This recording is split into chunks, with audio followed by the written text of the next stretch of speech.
पाकिस्तान ने जो F-16 America से जो फाइटर खरीदे थे F-16, ये सब बॉर्डर के पास थे, इन सबको छिपा दिया है कि कहीं भारत का S-400 उनके F-16 को तबाह ना कर दे। तो पाकिस्तान को डर सता रहा है उनके अमेरिकन फाइटर के खात्मे का। भारत ने क्या रणनीति अपनाई है? यह है S-400 और यह है F-16 फाइटर। पाकिस्तान भारत के S-400 डिफेंस सिस्टम से डर गया है। पाकिस्तान ने F-16 फाइटर जेट छिपा दिए हैं। खबर यह है बॉर्डर से 1500 किलोमीटर दूर F-16 को छिपा दिया गया। पाकिस्तान को डर है अगर F-16 का इस्तेमाल किया तो भारत का S-400 मिसाइल का रडार उसे ट्रैक करेगा। S-400 मिसाइल सिस्टम F-16 को मार गिराएगा और भारत के खिलाफ इस्तेमाल करने पर अमेरिका नाराज हो सकता है। अमेरिका F-16 लड़ाकू विमान शर्त के साथ पाकिस्तान को दिए थे। अमेरिका ने F-16 का इस्तेमाल केवल आतंकवादियों के खिलाफ कर सकते हैं। F-16 की गिनती दुनिया के सबसे भरोसेमंद लड़ाकू विमानों में होती है। यह हवा से हवा और हवा से जमीन में मार करने वाली मिसाइल तैनात हो सकती है। इसमें मिसाइलें 100 किलोमीटर दूरी तक टारगेट कर सकती हैं। F-16 की रेंज है 4200 किलोमीटर।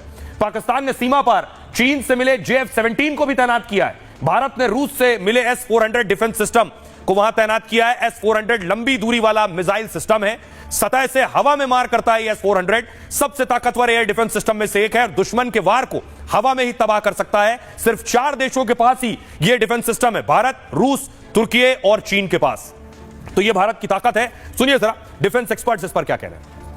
जब हम S-400 की बात करते हैं तो दुनिया इसमें जरूर मानती है कि ये एक बहुत बड़ा पोटेंट हथियार है एयर डिफेंस के पॉइंट ऑफ व्यू से, जिसकी रीच बहुत बड़ी है। साइमल्टेनियसली काफ़ी सारे टारगेट्स को एक्वायर कर डिस्ट्रॉय कर सकता है। और वहाँ से एक खौफ पैदा होता है पाकिस्तान के लिए कि अगर उसका एक और F-16 किसी भी तरह से भारत के खिलाफ काम करता पाया गया तो वो एक तरह से यूएस ब्लैकलिस्ट हो जाएगा, क्योंकि यूएस ने F-16 जो हैं वो अफगान बॉर्डर पे टेररिज्म के लिए दिए गए थे। बड़ी स्पेसिफिक एग्रीमेंट है, सो वहाँ वो एक्सपोज हो जाएगा।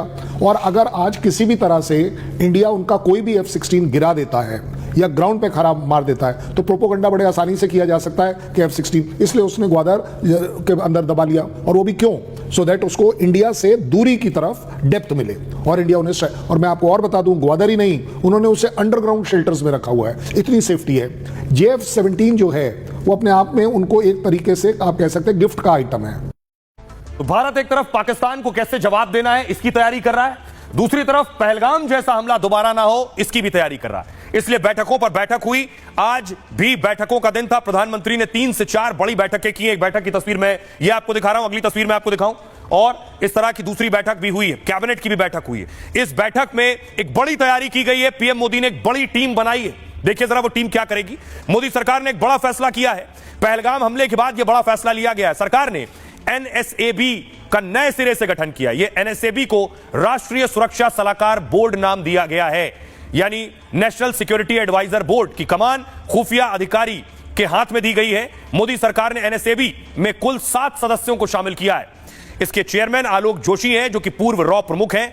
इसमें सदस्य हैं एयर मार्शल PM सिन्हा, पूर्व वेस्टर्न एयर कमांड में रहे हैं। साथ ही इसके सदस्य हैं, मेंबर हैं लेफ्टिनेंट जनरल AK सिंह जो कि पूर्व सदर्न आर्मी कमांडर हैं। इसके मेंबर हैं रियर एडमिरल मोंटी खन्ना जो कि पूर्व नौसेना अफसर हैं। साथ ही इनके सदस्यों में राजीव रंजन वर्मा पूर्व IPS शामिल हैं और मनमोहन सिंह पूर्व IPS इसके मेंबर हैं। एक और मेंबर B वेंकटेश वर्मा पूर्व IFS के अधिकारी हैं। प्रधानमंत्री नरेंद्र मोदी ने यह टीम बनाई है। आपको सुनवाता हूं, सुनिए जरा एक्सपर्ट्स क्या मान रहे हैं। प्रधानमंत्री नरेंद्र मोदी किस तरह से तैयारी कर रहे हैं। फ्री हैंड दिया है 3 चीफ्स को, आर्मी, नेवी, एयरफोर्स की, क्योंकि वो खुद टारगेट चुने, कब, कहां, कैसे वार करना है वो सब उन्होंने उनके ऊपर छोड़ दिया है, जो कि प्रोफेशनल्स हैं, एक्सपर्ट्स हैं। तीनों चीफ बहुत आला और एक्सपीरियंस तजुर्बेकार हैं। हमें पूरा भरोसा है कि वो अच्छे फैसले लेंगे, अच्छी तरह से पाकिस्तान को ठोकेंगे। पाकिस्तान पे बिजली कड़कने वाली है। मैसेज क्लियर हो गया है, क्योंकि इस मैसेज से बड़ा लोगों में डाउट क्लियर हो रहा था कि इसका मतलब क्या है। इसका सिंपल सा मतलब यह है कि अब गवर्नमेंट ने डिसाइड कर लिया है कि हमने एक्शन पाकिस्तान के साथ लेना है। वो जो ऑब्जेक्टिव है वो अभी भी नहीं बताएंगे, पर मीडिया को नहीं पता चलेगा कि हमारा मेन ऑब्जेक्टिव क्या होगा। पर फौज को जो भी कहा जाएगा, फौज को पूरी छूट है कि अपना टारगेट सेलेक्ट करे, अपना टाइमिंग सेलेक्ट करे और मेथड ऑफ अटैक सेलेक्ट करे। तो भारत अपनी तैयारी कर रहा है, लेकिन पाकिस्तान कुछ दोस्तों के भरोसे है कि यार कुछ मदद कर दें। आज खुद तुर्की के खुफिया विभाग के चीफ पाकिस्तान पहुंचे। अगली तस्वीर में आपको दिखाऊं, ये आप देख रहे हैं, पाक में तुर्की का प्रतिनिधिमंडल पहुंचा है और बताया गया ये पाकिस्तान पहुंचे हैं, वो तुर्की के खुफिया विभाग के प्रमुख हैं। खबर पिछले दिनों इस तरह की भी आई, हेडक्वार्टर में मुलाकात हुई। खबर पिछले दिनों यह भी आई कि तुर्की ने पाकिस्तान को मदद भेजी है, बाद में तुर्की ने इससे इनकार किया। बेशक कोई भी मुल्क इस बात को स्वीकार नहीं करेगा।